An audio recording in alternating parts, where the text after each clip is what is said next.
United states से नहीं दबे, तो इनसे दबने का तो रीजन है नहीं। यहाँ फेथ का सवाल है, यहाँ रेस्पेक्ट का सवाल है। रेस्पेक्ट प्रेशर से ऊपर है सर, पहले रेस्पेक्ट है फिर प्रेशर है।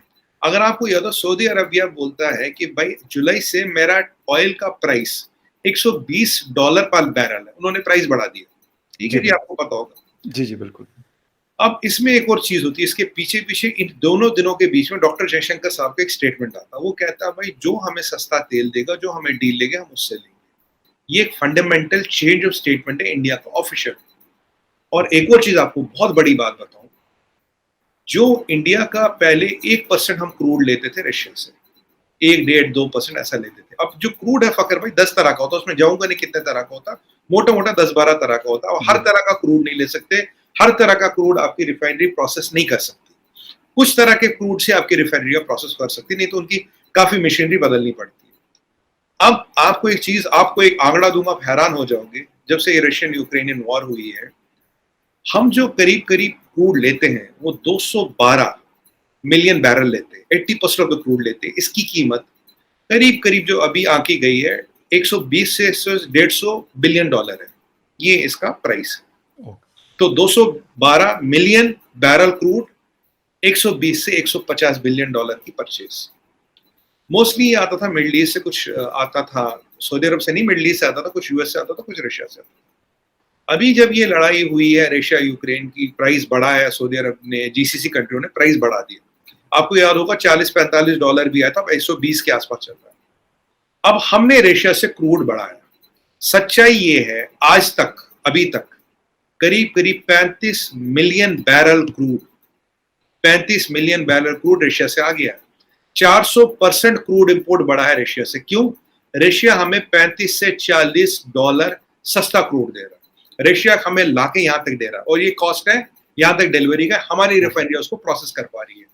अब आप बताइए, इसका इंपैक्ट अगर आप देखेंगे करीब 50 से 60 बिलियन डॉलर से ज्यादा है साल का, जो बहुत बड़ा अमाउंट है। Russians as on date 16% market share पे कब्जा कर चुके हैं, और अगर ऐसे ही चलते रहे by the end of the year Russian crude का मार्केट जो शेयर है इंडिया में करीब 30 से 33% आएगा। और फखर भाई आप ये भी जानते हैं कि अगर एक बार रशिया ने मार्केट ले लिया, उसको कोई हिला नहीं सकता। कारण रशिया पे सैंक्शंस हैं, सस्ता तेल देने को तैयार है, रूबल में पैसे लेने को तैयार है, कुछ डॉलर में तो कुछ रूबल में क्रेडिट देने को तैयार है। और 35 से $40 पर barrel is a lot of money for a country. बिल्कुल राइट। अब ये जब खबर आई है, इससे इस चीज को और एकदम हवा लग गई, क्योंकि मैं आपको शुरू से कहता हूं macro economics controls global politics. बिना मैक्रो इकोनॉमिक्स के ग्लोबल पॉलिटिक्स नहीं चलती फकर भाई, ये बिल्कुल आप रूल मानिए है ही है। जब डॉक्टर जयशंकर का ये स्टेटमेंट था, अचानक ये स्टेटमेंट बदल जाता, अचानक सारे एम्बेसडर समन होने लगते, क्योंकि अगर रशिया ने 33% शेयर लिया तो मान लीजिए मोटा मोटा रशिया के पास 40 से 50 बिलियन डॉलर का मार्केट आ जाता है। और वो कहां से जाएगा? उसका मेजॉरिटी हिस्सा जीसीसी कंट्री से जाएगा, थोड़ा बहुत यूएस से जाएगा, और थोड़ा बहुत इधर उधर से जाएगा, कनाडा वगैरह छोटा लेते हैं। अब आप ये माने कि इसमें यूएस का रोल नहीं, इसमें यूएस का भी रोल होगा। उन्होंने भी बोला कि भाई इन्होंने ऐसा कह दिया, आप कुछ कह नहीं रहे, क्योंकि पहले 7-8 दिन ये मसला बिल्कुल शांत रहा। ये मैं आपको सीक्वेंस बता, जैसे ये चीजें बढ़ी तो ये मसला बढ़ गया। मतलब भाई आपने क्या, अब बीजेपी क्या करता है? बीजेपी कहता है ठीक है जी, हम उनको सस्पेंड कर देते 6 महीने के लिए, और नवीन जिंदल को पूरा एक्सपेल कर दिया जी। अब लॉजिकली जिसने गलती की वो माफी मांग चुका, स्पर ऑफ मूवमेंट था, कोई किताब नहीं लिखी, कोई प्री प्लान नहीं था, मुंह से निकल जाता। देखिए आप और हम भी डिबेट करते हैं, कई बार मैं अपनी बताऊं फखर भाई, मैं कई बार 7-8 डिबेट कई बार दिन में हो जाती है, मैं आपको ईरान बोलना चाहता हूँ, इजराइल निकल जाता है, गलती हो जाती है। राइट। मतलब that is not pre plan, that is a slip of tongue. ठीक है, कायदे से ये गलती हो गई, उन्होंने अपॉलजी कर ली, बीजेपी ने एक्शन ले लिया, ये मसला यहाँ खत्म हो जाना चाहिए। पर ये मसला खत्म क्यों नहीं हो रहा? लोगों को ये रशियन ऑयल की कहानी नहीं पता, ये हमारा कोई मीडिया चैनल नहीं दिखा रहा, इस पर कोई डिस्कशन नहीं हो रहा। मेन कहानी ये 40-50 बिलियन डॉलर का गेम बन चुका है आज। 35 मिलियन बैरल ऑयल अभी तक आ चुका फखर भाई, which is 60% of the total oil. ठीक है, तो फिर आ गए, फिर उन्होंने, एक सेकंड बोलता हूँ, उन्होंने हम इंडियन गुड्स को बैन करेंगे, हम ये करेंगे, हम वो करेंगे। तो अब देखिए, अब मालदीव्स तक आ रहा है, मालदीव्स कंप्लीटली इंडिया पर डिपेंडेंट है, मालदीव्स भी आ रहा है। अब यहाँ अब मलेशिया, इंडोनेशिया और कतर वालों की बात करूं, आपने सुना होगा हमारे एक पेंटर साहब थे, मकबूल फिदा हुसैन जी, उन्होंने बहुत गंदी पेंटिंग्स बनाई हिंदू गॉडेसेस की, बहुत आपत्तिजनक, और वो यहाँ से फिर निकल लिए। उनको कतार ने सिटीजनशिप दी, वहां रहने दिया। जी। अगर आप देखिए, अगर आप दीन की तौहीन की बात करें, अगर नुपुर शर्मा ने किया वो दीन की तौहीन है, तो जो मकबूल फिदा हुसैन ने किया उससे बड़ी तौहीन है। उसने तो पेंटिंग बनाई, उसने अपॉलजी भी नहीं ली कभी, नेवर अपॉलजाइज। उसको कतर ने अपने यहाँ रखा, उसको सिटीजनशिप दी। मतलब अब देखिए, अभी हीट ऑफ द मोमेंट, अभी एक ये सब लोग खड़े और धीरे धीरे ये मामला सेटल होगा, थिंग्स विल सेटल। बट एक चीज बहुत गलत हुई इसमें फखर भाई, देखिए आज वो कह रहे हैं इंडियन गुड्स को निकालो, बाय करो, ठीक है कोई बात नहीं, आप कह सकते हो, आपका राइट है जी। पर अगर आप लॉन्ग रन में देखिए, सबसे बड़ा मार्केट इंडिया है, सबसे ज्यादा मैन पावर आपको यहाँ से मिलेगा। वर्ल्ड में 3 ही पिलर है, एक है चाइना, एक है इंडिया, एक है यूनाइटेड स्टेट्स ऑफ अमेरिका। आप माने ना माने, अगर कल को 130 बिलियन की कंट्री इस पे आ गई, bypass Qatar, boycott Qatar, Qatar पे बहुत बड़ा इंपैक्ट आएगा। हम पे शायद हम impact will live with impact, but अगर हमने कतर एयरलाइंस को बाइकॉट कर लिया, ऐसा कुछ चीज कर लिया, तो इंपैक्ट बहुत बड़ा आएगा। और अब एक और चीज होगी फखर भाई, अगर अब ये चीज शुरू हो गई है, अगर यही स्टेप आज कतर करता है, आज के डेट में, ये मकबूल फिदा हुसैन वाला, जी। हम भी बाइपार्ट कर सकते हैं, हम भी ऑब्जेक्शन रेज कर सकते हैं। आपने देखो हमने ओआईसी को जवाब दिया, आपने देखो हमने पाकिस्तान को जवाब दिया है, मतलब ऑब्जेक्शन पे। तो मतलब ये जो चीजें जा रही है ना, ये बिल्कुल वो एक्सट्रीम पे जाने लगी है। बिल्कुल। पहले क्या था, डिप्लोमेसी में काफी सारी चीजें मैनेज करी जाती है।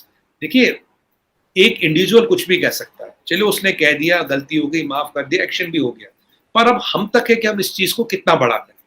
मतलब या तो इंडिविजुअल बोले नहीं I stand by it, government of India बोले I stand by it, BJP का भी प्रेस रिलीज है। लेकिन सुमित जी, एक चीज और है, मतलब गवर्नमेंट क्यों रिएक्ट नहीं कर रही इसके ऊपर? ये मतलब एक इशू है। मैं आपको बता दूं, मैं एज ए इंसान आपको कह रहा हूं, मैं कोई भी मजहब फॉलो करता हूं, मैं ये कहता हूं कि रिस्पेक्ट हिंदुइज्म है, सिखिज्म है, जीविज्म है, या मुसलमान है, या जितने भी और रिलीजन है दुनिया में, छोटे हैं या बड़े हैं, उसके उनके फॉलोअर्स बिलियन में है या उनके फॉलोअर जो है वो लाखों में या हजारों में है, नो, हमें इससे कोई कंसर्न नहीं होना चाहिए, रिस्पेक्ट। लेकिन मतलब नरेंद्र मोदी जी या कोई और इसके ऊपर क्यों नहीं करना चाहता? आपने कहा कि आप कतर को अगर लेट सपोज कर देते हैं, नो डाउट, क्योंकि कतर एयरवेज में आप लोगों के यहाँ, मतलब अमेरिका में बहुत सारे आप लोगों के लोग रहते हैं, बाकी दुनिया में भी बहुत ज्यादा इंडियंस काम करते हैं, इंक्लूडिंग कतर और अरब कंट्रीज में भी बिल्कुल हो सकता है उनको नुकसान हो सकता है। देखिए, आप अगर हम नुपुर शर्मा जी को देखिए, वो बीजेपी की स्पोक्स पर्सन, एग्जैक्टली, जो हमारे मिनिस्ट्री ऑफ एक्सटर्नल अफेयर्स या गवर्नमेंट का स्पोक्स पर्सन नहीं है। वो she is a spokes person of a political party, that political party is ruling. और जो government ministry of external affairs का स्पोक्स पर्सन है अरिंदम बागची, और ऐसे कई लोग हैं जो, अगर ये गलती अरिंदम बागची करते, तब government of India has to kind of send a notification around it.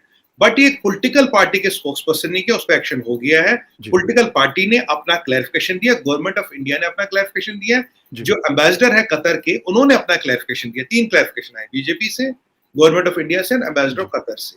तो ये जब तीनों, अगर आज देखिए, अब इसमें टेक्निकल पॉइंट है, अगर आज गवर्नमेंट ऑफ इंडिया इसमें कुछ बोलती है ऑफिशियली, मान लीजिए विद नुपुर शर्मा, तो इसका मतलब नुपुर शर्मा आपकी स्पोक्स पर्सन है, जबकि वो गवर्नमेंट ऑफ इंडिया की स्पोक्स पर्सन तो है नहीं, वो बीजेपी की स्पोक्स पर्सन है।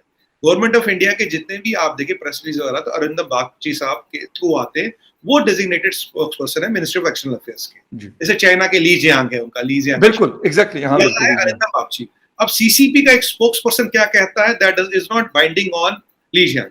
जब तक ली जियांग नहीं कहता, तब गवर्नमेंट ऑफ चाइना ने कहा। अगर बागची साहब कहते, तब गवर्नमेंट ऑफ इंडिया ने कहा। Nupur Sharma maximum represents BJP, वहां वो टेक्निकली उनके आगे उसका जुरिसडिक्शन नहीं है। तो बीजेपी ने, मिनिस्टर ऑफ एक्सटर्नल अफेयर्स और जो हमारे एम्बेसडर साहब है कतर में, तीनों ने इस चीज को क्लैरिफाई किया। मित्तल साहब गालिबन आप लोग के एम्बेसडर है दोहा, तो उन्होंने तीनों ने इस चीज को क्लैरिफाई कर दी। अगर आपको ये वीडियो अच्छी लगी हो तो वीडियो को लाइक, शेयर और कमेंट जरूर करें। अगर आप इस चैनल पर नए हैं तो वीडियो के नीचे लाल कलर में लिखकर सब्सक्राइब को दबाकर बेल नोटिफिकेशन घंटी को भी ऑन कर लें, और ये बिल्कुल फ्री है। ऐसा करने से हमारी नई वीडियो आपको सबसे पहले मिल जाएगी। मिलेंगे फिर एक और नए टॉपिक के साथ, तब तक के लिए बाय बाय, जय हिंद।